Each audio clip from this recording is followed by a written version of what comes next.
سلام به وطنم، سلام به شمال، سلام به جنوب، سلام به شرق و سلام به غرب، سلام به من و سلام به شما. سلام عرض میکنم خدمت شما متعلمین عزیز و گرامی صنف 12.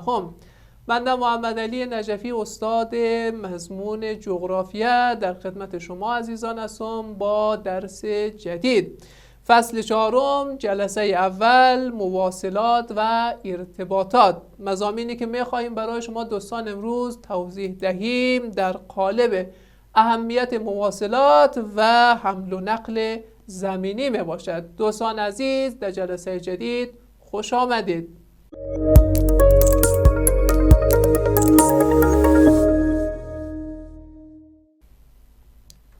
آغاز میکنیم بخش اول درس امروز را دوستان با عنوان اهمیت مواصلات. میبینیم که در حوزه مواصلات چه اهمیت ها و چه نکات ضروری موجود است که مواصلات را چه مواصلات زمینی باشد، چه مواصلات هوایی و چه مواصلات دریایی باشد برای ما ضرورت و اهمیت پیدا میکند. در حوزه اهمیت مواصلات گفته شده است که من حیث زیربنای انکشاف اقتصادی، سیاسی، اجتماعی و اداری یک کشور. پس مواصلات بسیار اهمیت دارد. چرا؟ چون انکشاف بسیاری از مسائل اجتماعی، اقتصادی، سیاسی و حتی اداری یک کشور وابسته به این مواصلات و ارتباطات می باشد. امکان ناپذیری ضرورت‌های اقتصادی بدون ترقی خطوط مواصلاتی. نگاه کنید دوستان، میبینیم که در حوزه ضرورت‌های اقتصادی، چون ضرورت‌های اقتصادی را بخوایم برای شما برشماریم کدام موارد است؟ احسن، خوراک است، پوشاک است و مسکن است. شما اگر بخواهید که این مواد لازم، مواد اولیه را در اختیار داشته باشید، نیازمندی هستید که مواصلات هوایی یا زمینی شما برقرار باشد تا به سهولت و به راحتی این مواد اولیه، این ضرورت‌ها از یک مبدأ به مقصد مورد نظر شما انتقال پیدا کند. پس امکان ناپذیر است که شما مواصلات نداشته باشید و بخواهید در حوزه ضرورت‌های اقتصادی به راحتی در واقع در دسترس باشد این ضرورت‌های اقتصادی برایتان. پیشرفت‌های اقتصادی و صنعتی یک جامعه. اگر نگاه کنید در کشورهای اروپایی، در کشورهای امریکایی متوجه میشید که این کشورها در ابتدا جاده‌ها، سرک‌ها، شاهراهای خود را آباد نموده، در واقع انکشاف نموده و سپس توانستند که در حوزه اقتصاد، در حوزه صنایع کامیاب شوند. پس لازمه ای که شما در حوزه صنعت پیشرفت نمایید، ترقی پیدا کنید، است که شما ابتدا مواصلات و جاده ها و شاهراهای ارتباطی خود را ترمیم و در واقع تعمیم نمایید. کوهستانی بودن و محاط به خشکی بودن افغانستان که اهمیت مواصلات زمینی را برای ما میرساند. نگاه کنید دوستان، در جغرافیای افغانستان اگر دقت نماییم میبینیم که از نظر آب و هوایی کشور عزیزمان افغانستان در حوزه کشورهای کوهستانی قرار موقعیت دارد.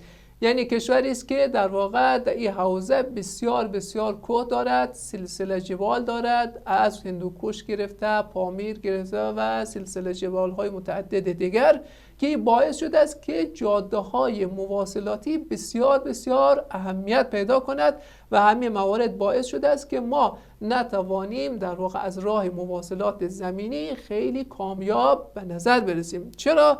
چون دریاهایی که در حوزه افغانستان قرار دارند قابلیت کشتیرانی برایشان وجود ندارد. همین امر باعث می شود که نگاه خاصی علل خصوص در حوزه مواصلات به مواصلات و شاهراهای ارتباط زمینی شود. اهمیت مواصلات زمینی. حال میخوایم از انواع مواصلات دوستان دانه دانه یک یک برای شما ذکر نماییم که اولین نوع مواصلات زمینی می باشد. خب در این حوزه گفته می شود که مواصلات زمینی ضرورت و اهمیت پیدا می کند. یک، اتصال شهرها و مناطق به یکدیگر. اگر می خواهد ولایات، اگر می خواهد ولسوالی ها، اگر می خواهد ولایات ها و ولسوالی های متعدد در مرکز یا پایتخت که کابل باشد، اتصال و ارتباط برقرار نماید، نیاز است که مواصلات زمینی بسیار بسیار مترقی و پیشرفته باشد. خب این مواصلات زمینی اهمیتش رو در اینجا برای شما در واقع نشان میدهد که میتواند هم ضرورت‌های اقتصادی را برای خود ولسوالی‌ها و ولایات و خود پایتخت فراهم نماید، هم میتواند در حوزه‌های در واقع تجاری، بازرگانی، اقتصادی نقش برجسته‌ای را برای خود داشته باشد. نکته بعدی انتقال سریع مواد خام صنعتی، انرژی و زراعتی به مراکز صنعتی و مارکت ها می باشد. همونطور که دوستان برای شما گفتیم، یکی از مهمترین مواصلات و ارتباطاتی که در حوزه مواصلات افغانستان موجود است، مواصلات زمینی است که ضرورت اقتصادی را برای ما فراهم می سازد. اگر می‌خواهید بسیاری از مواد خام صنعتی شما، اگر می‌خواهید که انرژی های موجود در یک منطقه یا مواد خام زراعی شما از یک نقطه به یک نقطه دیگر انتقال پیدا کند، نیاز است که مواصلات زمینی باز هم در واقع توسعه و انکشاف پیدا کند. پس دو نکته در حوزه مواصلات زمینی برای شما بیان شد: یک، اتصال شهرها و مناطق به یک دیگر است، و نکته دوم انتقال راحت و سریع مواد خام، انرژی و زراعتی از یک نقطه به نقطه دیگر است که میخواهد به مراکز صنعتی یا مارکت هایی که میخواهد برای فروش در دست عوام قرار گیرد در واقع قرار موقعیت پیدا میکند و اهمیت پیدا مینماید. مورد بعدی دوستان، موارد اقتصادی بودن مواصلات زمینی است. میگوییم مواصلات زمینی بیشتر از اینکه اهمیت سیاسی داشته باشد، بیشتر از اینکه اهمیت اجتماعی داشته باشد، بیشتر از اینکه اهمیت فرهنگی یا در واقع ارتباطی داشته باشد، اهمیت اصلی مواصلات زمینی در حوزه اقتصاد میباشد. حالی چه کاربردهایی دارد در حوزه اقتصاد؟ این را برای شما میخواهیم برشماریم. یک، تأثیر در کمک به مناطق مصیبت زده. میبینیم که در یک منطقه زلزله رخ داده است. میبینیم در یک منطقه آب گرفتگی یا سیل اتفاق افتاده است. میبینیم که یک منطقه دچار یک بحران بزرگی در واقع چی شده است؟ طبیعی شده است. حالی مناطق نیاز به کمک دارد. بهترین و مهمترین راه برای کمک به این مناطق مصیبت زده چه می باشد دوستان؟ مواصلات ارتباط زمینی می باشد. مواصلات ارتباط زمینی یکی از مهمترین راه‌های تسریع در حوزه کمک به این مردم مصیبت زده می باشد. دوم، جلوگیری از عقب ماندگی فرهنگی و تربیتی. از قدیم راه‌ها یکی از مهمترین عواملی بود که فرهنگ‌های مختلف در واقع آداب و رسوم‌ها، هنجارها، ارزش‌های مختلف را به یکدیگر پیوند می‌داد. حال می‌تواند این عناصر فرهنگی یک عناصر فرهنگی مادی باشد یا غیر مادی باشد. در واقع خیلی از فرهنگ‌ها زمانی می‌توانند بر یکدیگر اثرگذار باشند، چه در حوزه فرهنگ مادی یا عرصه فرهنگ غیر مادی، که تبادل و ارتباط فیما بین او دو برقرار باشد. حالی کشورهایی که در واقع میخواهد از تکنولوژی، از مواد صنعتی، از مواد خام، از مواد دیگر در حوزه مارکت ها برای فروش، انتقال یا مبادله استفاده نماید، نیازمند چیست؟ نیازمند است که ارتباط فیما بینشان موجود باشد.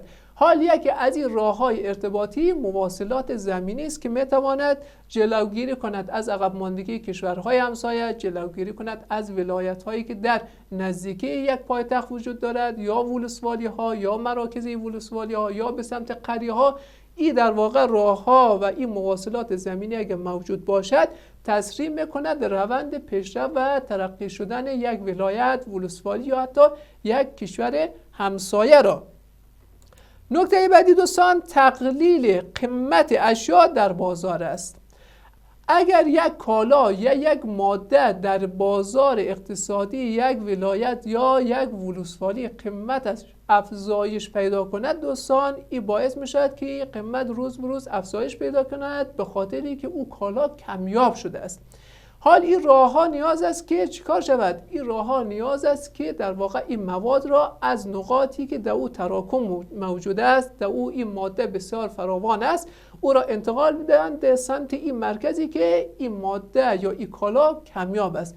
این راه‌های مواصلاتی اگر زمینش فراهم باشد، اگر انکشاف شده باشد، اگر احداث شده باشد، باعث می شود که به راحتی بتوانیم این ماده را از اون نقطه به نقطه مورد نظر انتقال بدهیم. همین مورد باعث می شود که قیمت اشیاء در او بازار دوباره کاهش پیدا کند.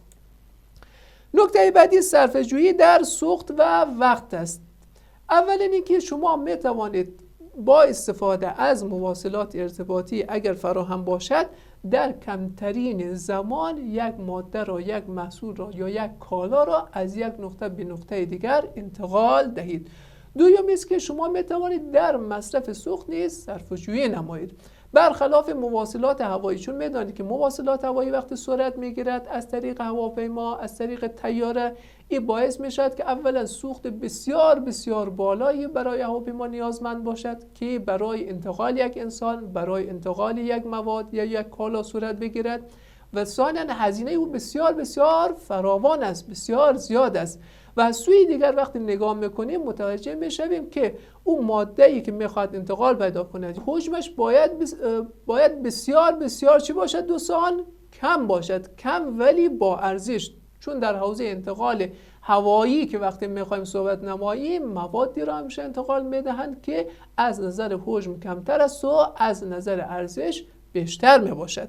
حالا در حوزه مواصلات زمینی دیگر ما میزان و حجم خیلی مطرح نمی باشه. شما می توانید هر کالایی را با هر حجمی را از یک نقطه به نقطه دیگر با کمترین زمان و با کمترین صرفه‌جویی در حوزه سوخت می توانید منتقل سازید.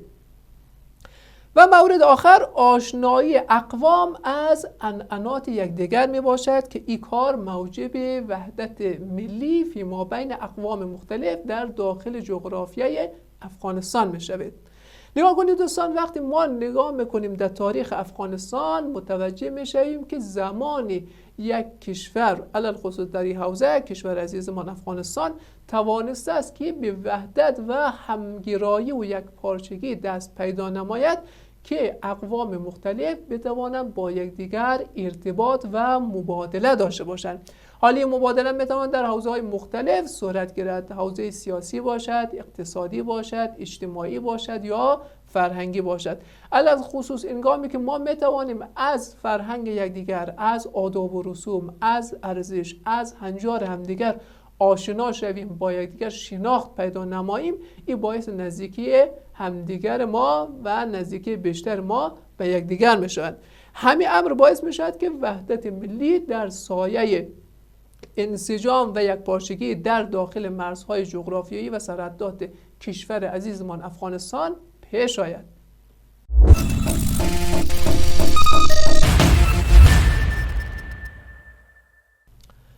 خب دوستان، میرسیم در بخش حمل و نقل زمینی. میخواهیم موارد را در حوزه حمل و نقل های زمینی برایتان ارائه نماییم. در این موارد گفته میشد که ارتباط تجاری بین یونان و هند از طریق افغانستان در زمان اسکندر مقدونی، یعنی در قرن 4 قبل از میلاد اتفاق افتاده است.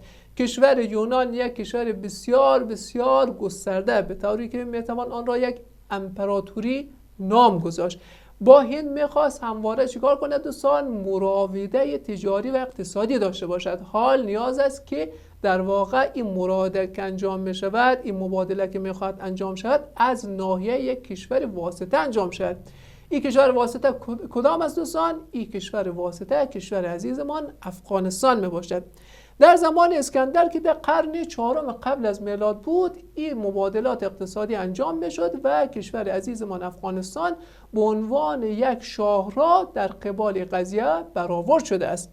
در زمینه اسکندر مقدونی دوستان میدانید که ایشان یکی از بزرگترین امپراتوری های دنیا را داشت، به طوری که ایشان را یکی از دفاتر بزرگ تاریخ دنیای قدیم میدانند که شاگرد کی بود دوستان؟ شاگرد فیلسوف بسیار بسیار بزرگ به نام ارسطو بود که از سن 16 سالگی نزد ایشان تلمذ میکرد و نزدیک چندین سال در خدمت ایشان بود تا توانست که در حوزه فلسفه، در حوزه کیاست، در حوزه سیاست، در حوزه اقتصاد و در حوزه‌های مختلف دیگر آشنایی پیدا کند. ایشان به عنوان یک از سرآمدان دوران خود در حوزه سیاسی شناخته میشد. این شخصی که با نام اسکندر مقدونی از او یاد بشود. می‌گذرد در دوره‌های بعدی شاهراه ابریشم در دوره کوشانی‌ها و شهر بلخ برای مبادله غربی‌ها، چینایی‌ها و هندی‌ها.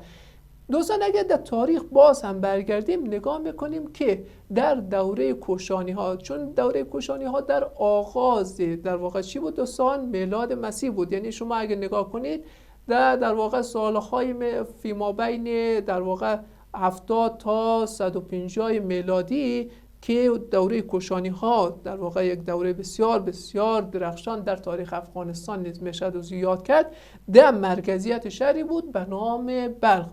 در واقع مشهورترین پادشاه دوره کوشانی شخصی بود به نام کانیشکا. کانیشکا یکی از بزرگترین شخصیت‌های دوره کوشانی و یکی از امپراتوری‌های بزرگ دوره کوشانی بود که از شاهراه ابریشم استفاده نمود و این شاهراه را به عنوان یکی از ابزارهای مهم انتقال فرهنگ کوشانی به نقاط دیگر استفاده کرد.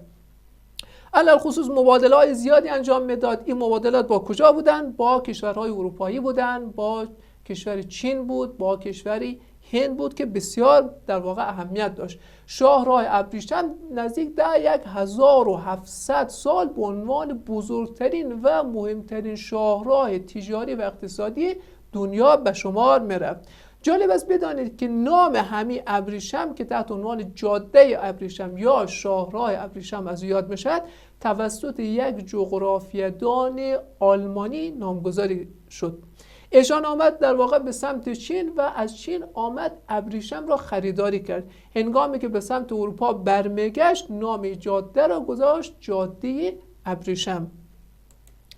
حال تعمیر دوباره کاروانسراها در زمان حکومت امیر عبدالرحمن خان. در زمان عبدالرحمن خان که ایشان نگاه کردند و در واقع افغانستان به یک ثبات نسبی دست پیدا میکند، اولین توجه امیر عبدالرحمن خان به سمت اقتصاد و تجارت می شود و نگاه میکنه که در حوزه اقتصاد و تجارت کاروانسراها نقش بسیار بسیار عمده و بسزایی دارند. به خاطر همین دستور میدهد که کاروانسراها را ترمیم یا تعمیر نماید تا دوره اقتصاد در واقع روزافزون افغانستان به اوج شکوفایی دست یابد. مورد بعد حمل و نقل به وسیله حیوانات است که تا سال 1930 میلادی در کشور عزیزمان افغانستان در واقع رعایت میشد. تا سال 1308 هجری شمسی وقتی نگاه میکنیم به خاک افغانستان متوجه میشیم که در طول تاریخ همواره از همو حیوانات در واقع قدیمی و اهلی برای جابجایی، برای انتقال انسانها یا انتقال مواد و کالای اقتصادی استفاده میشد. ولی از آغاز سال 1308 به ایور دوستان به سمت دوره معاصر میبینیم که در واقع این حیوانات اهلی از حوزه اقتصادی فاصله گرفته و به کنار و حاشیه میرود. ورود موتر از کمپانی دملر به کابل در زمان امیر حبیب الله خان در سنه 1909 میلادی میبینیم که در زمان حکومت امیر حبیب الله خان اولین موتر از شهر بمبئی که در کشور هند می باشد خریداری می شود. عالی خریداری که می شود از یک کمپانی است در این شهر تحت عنوان کمپانی دملر. موتر را میخرند و به انضمام این موتر نیازمند است که یک عده‌ای برای راندن، برای تعمیرکاری در واقع به کابل بیایند. به خاطر همین امیر حبیب الله خان دستور میده که 57 نفر از هندیایی که در این زمینه تخصص دارند وارد خاک کابل شوند که اگر یک زمان مسائل تکنیکی پیش آمد، یک زمان مسائل تعمیری پیش آمد، یک زمان مسائل نیاز داشت که در واقع براندن این وسیله و این موتر باشد، از این افراد کمک گرفته شد. پس این نشان میده که اولین موتر در زمان امیر حبیب الله خان وارد خاک عزیزمان افغانستان شده است. بیشترین توجه به مواصلات زمینی در زمان حکومت امانی است. در زمان امان الله خان بیشترین توجه در انکشاف مواصلات زمینی و احداث سرک‌ها و جاده‌ها می‌گردد. چرا؟ به خاطر که جامعه افغانستان موتر را دیده است. ورود موتر در کشور عزیزمان افغانستان بیشتر می‌شود. نفوس کشور بسیار گسترده می شود و نیازها و خواسته های اقتصادی، اجتماعی، فرهنگی و سیاسی مردم نیز گسترده تر می شود. به خاطر همین توجه به مواصلات زمینی یک نقطه عطف در زمان حکومت امانیه می شود. نخستین خط راهن کشور از بندر حیرتان تا میدان هوایی مزار شریف است که حدود 75 کیلومتر امتداد دارد. این نخستین راهن کشور دوستان در این زمان است که از بندر حیرتان آغاز تا میدان هوایی مزار شریف در واقع قرار موقعیت پیدا می کند. و در انتها یکی از راهنهای بسیار مهم دیگری که در حوزه جغرافیای افغانستان مورد توجه می تواند قرار بگیرد راه آهن اسلام قلعه هرات است که طول ای در واقع راهن نیز کمتر از او راهن ابتدایی کشور می باشد که نزدیک 60 کیلومتر است که به واسطه همکاری کشور دوست و همسایه ایران است که در منطقه سرحدات غربی کشور عزیزمان افغانستان این خط آهن نیز قرار موقعیت پیدا می کند.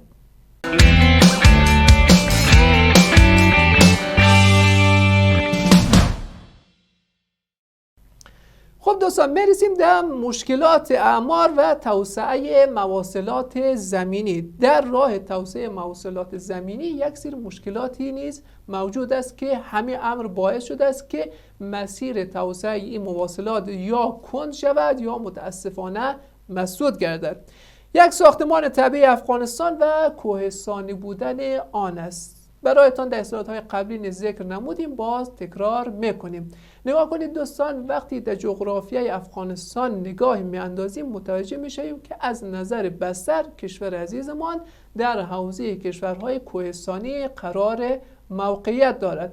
همین امر باعث می شود که دسترسی به یک ولایت دیگر، دسترسی به یک ولسوالی دیگر و علل خصوص دسترسی به قریه های دیگر برای کشور، برای اداره کشور، برای اقتصاد کشور بسیار بسیار سخت و دشوار شود.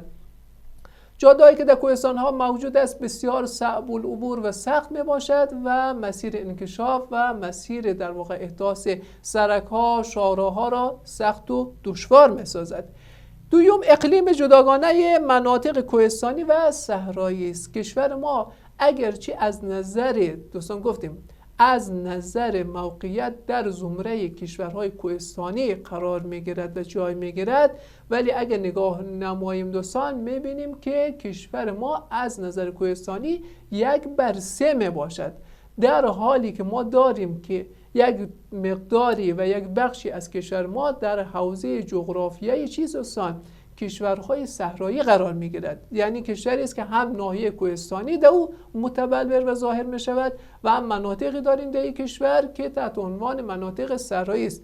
اگه یادتون باشد در جلسات قبل برایتان توضیح دادیم و گفتیم که صحراهای سوزانی داریم به نام بکوا و مارگو. این صحراهای سوزان که در مناطق جنوبی در سمت سیستان قرار موقعیت دارد یکی از سوزنده ترین و یکی از خشک‌ترین مناطق است که در واقع نفوس و تراکم جمعیت در این مناطق بسیار کم رویت میشد و همین موجودیت دو نوع خاص از در واقع مناطق آب و هوایی باعث شده است که اقلیم کشور ما یک اقلیم چندگانه شود و در نتیجه به عنوان یک کشوری است که مواصلات زمینی او نیز با دشواری و مشکلاتی همراه می‌گردد.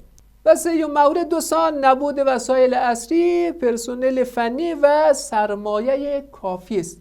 این پس دوستان خیلی نکته مهم است که متاسفانه خیلی وقتا ما او را نادیده میگیریم.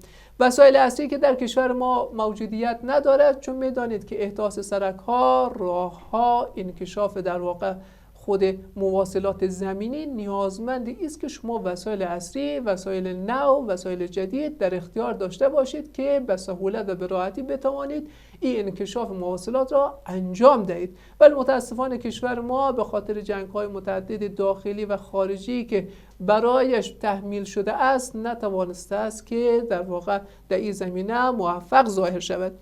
از سمت دیگر نداشتن نیروی متخصص فنی است که ما چون کشوری هستیم که در جنگ قرار موقعیت داشتیم نتوانستیم که از نظر فنی، از نظر آموزشی، از نظر تعلیمی در واقع نیروی فنی برای جامعه پروار ببندیم. همین عامل باعث شده است که ما از این نیروی متخصص فنی محروم گردیم. و سرمایه کافی که از مهمترین عوامل در احداث سرک‌ها و انکشاف مواصلات زمینی می باشد که سرمایه‌های بسیار کلانی نیازمند است که برای این احداث مواصلات در واقع خرج شود و صرف گردد.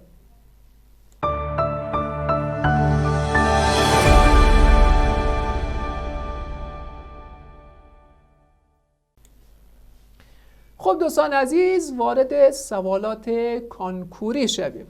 سوال اول میگوید در یک کشور راه‌های مواصلاتی کدام نوع زیربنای انکشافی را تشکیل می‌دهد یا شامل می‌شود؟ یک نظامی، دوم اقتصادی، سوم اتمی و گزینه چهارم ترانسپورتی است. فرم دوم هرات 1397 در حوزه جواب صحیح کدام است دوستان؟ احسن.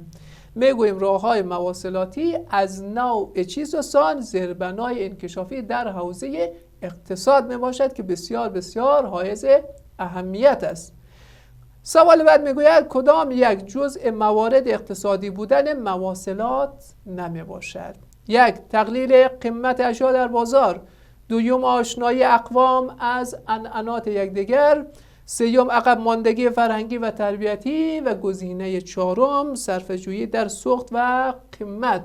کدام یک از این موارد چهارگانه جزء موارد اقتصادی بودن مواصلات نمی شود؟ کدام گزینه است دوستان؟ گزینه صحیح گزینه 3 است. عقب ماندگی فرهنگی و تربیتی در حوزه موارد اقتصادی مواصلات جای نمیگیرد. سوال بعد میگوید حمل و نقل به وسیله حیوانات تا کدام سال در افغانستان رواج داشت؟ یک، سال 1930 میلادی. گزینه 2، 1925 میلادی. گزینه 3، 1932 میلادی. و گزینه 4، 1950 میلادی. تا کدام سال است دوستان که ما در کشورمان برای حمل و نقل از حیوانات استفاده میکردیم؟ گزینه صحیح احسن، تا سال 1930 میلادی که در واقع مساوی است با سال 1308 هجری شمسی است که ما از حیوانات برای انتقال انسان یا انتقال کالای اقتصادی استفاده میکردیم. سوال بعد میگوید نخستین بار موتر در زمان حکومت کدام پادشاه وارد افغانستان شد؟ یک، امیر عبدالرحمن خان. 2، محمد ظاهرشاه. 3، امیر حبیب الله خان. و گزینه 4، امیر امان الله خان. کدام گزینه می شود؟ گزینه ای که در عهد حکومت ای پادشاه موتر وارد کشور شد. کدام گزینه؟ احسن، گزینه درست امیر حبیب الله خان است که در عهد ایشان نخستین موتر از یک کمپانی تحت عنوان دملر از شهر بمبئی خریداری شد به انضمام 57 نفر افرادی فنی و متخصص که وارد کشور می شود و در زمینه در واقع تعمیر تکنیکی این وسایل در کشور کمک و یاری می رسانند. سوال بعد میگوید کدام یک از موارد زد جزء مشکلات اعمار و توسعه مواصلات زمینی است؟ یک، نبود وسایل اصلی و سرمایه کافی. گزینه 2، اقلیم جداگانه مناطق کوهستانی و صحرایی. گزینه 3، ساختمان طبیعی افغانستان است. و گزینه 4، همه این موارد. گزینه 3 کدام است متعلم؟ احسن، هم نبود وسایل اصلی و سرمایه کافی، هم اقلیم جداگانه مناطق کوهستانی و صحرایی افغانستان و هم میتواند ساختمان طبیعی خود افغانستان باشد که ساختار کوهستانی دارد. همه این موارد در زمره مشکلات توسعه مواصلات زمینی جای گیرد. خب دوستان متعلمین گرامی، مانده نباشید، جلسه امروز خاتمه یافت. تا جلسه بعد شما عزیزان را به الله پاک می‌سپارم. خداوند یار و نگهدارتان.